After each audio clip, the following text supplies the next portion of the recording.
Yo, what's up, you guys? Barry Barber here to help you build the strength and nutrition habits for a life well lived. And we're back with another training vlog. So this is my first session back in the gym after a couple days off because I was sick. After I went to the river, I had some stomach issues, some vomiting and diarrhea. So maybe I caught some food poisoning. Maybe I swallowed some river water. I don't know what it was, but your boy was out of commission for a few days. But this was my first session back, and it was pretty brutal. We started off with a 5x3 on snatches at 120 pounds is what you're looking at right now. First set went pretty smooth, and but I wasn't really satisfied with how I was performing technically. I had a couple of faults, and so I gave myself 2 white lights out of 3. And then you can see the second rep on the second set.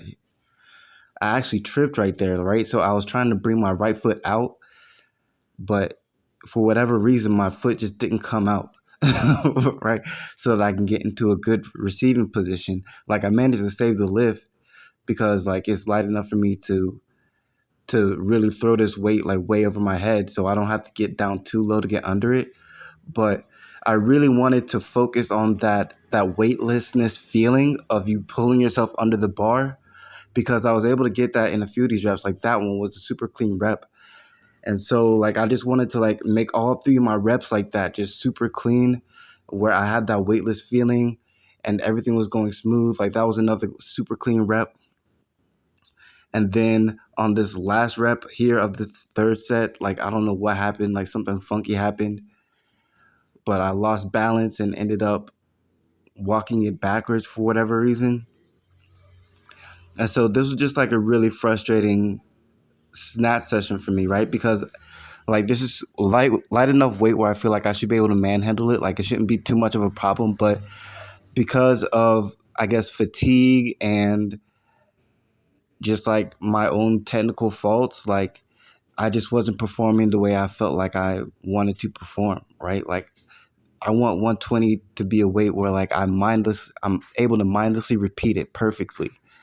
That's where I feel like it should be. And it just wasn't there for me on this day. But I got super frustrated with that, and as long as I was putting in that I wasn't executing perfectly in the app, that the app would not prompt me to increase the weight.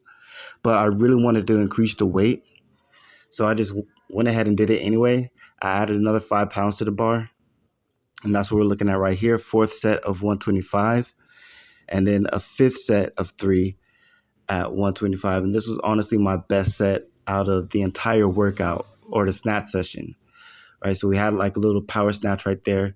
Don't know exactly what happened. I think I was just frustrated, so I just overdid it. And then I calmed down, focused, dialed into form, had that weightless feeling, and just guided myself under the bar, pulled myself under the bar.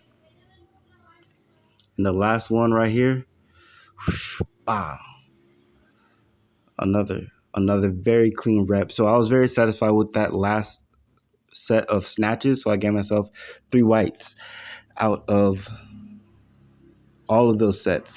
So after that, next exercise was no hook, no feet clean. This was a complex. So there's 2 cleans and then 2 pause jerks, and that equals 1 rep. And we did 4 sets of 1 in this complex. So we started at 135, and I'm pretty sure in the first set, I forgot that I wasn't supposed to use hook grip because I'm just in the habit of always using hook grip, obviously, because I do Olympic weightlifting.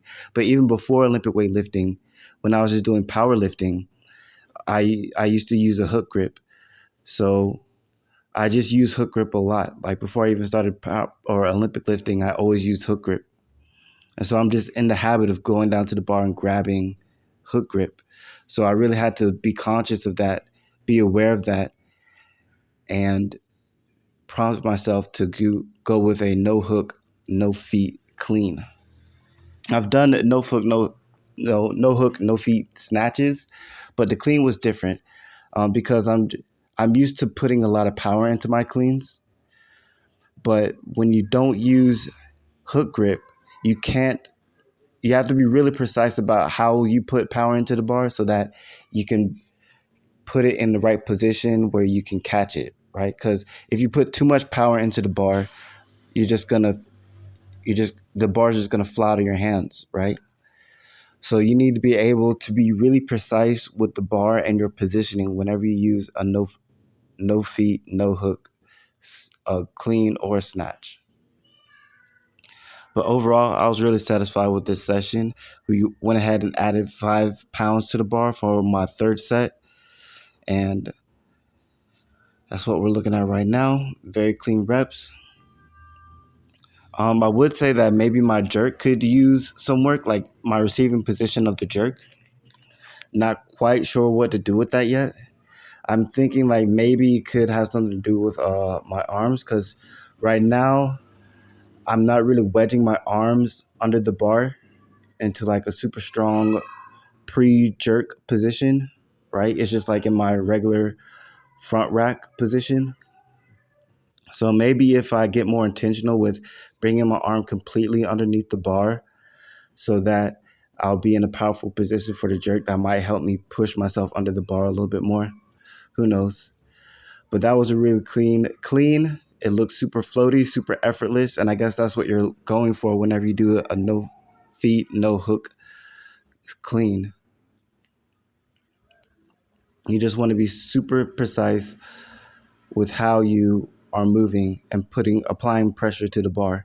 So right now we have 145 pounds on the bar. Pause jerk, pow. Easy rep, easy catch to recover the bar into the front rack position. Another pause dip, and then pow. Another. And so by this point in the workout, I'm pretty freaking exhausted. But then like I have more work to do. Like I have 4 sets of 4 at 300 pounds of these back squats here. And they were brutal, man, not gonna lie. But you got to stay strong in order to do this stuff. So I didn't film all my sets because I was already taking up a lot of time. Like at this point, I was already in the gym for like an hour and a half. So like I didn't want to spend like another hour and a half taking the time to record all my sets for these last 3 exercises. But I just did the first set and it was cool. And every other set after this was pretty similar in terms of the work capacity and how it felt. I didn't go up in weight at all. After that, we did some jump squats. We did 2 sets of 205, and then the last set I bumped it up to 225.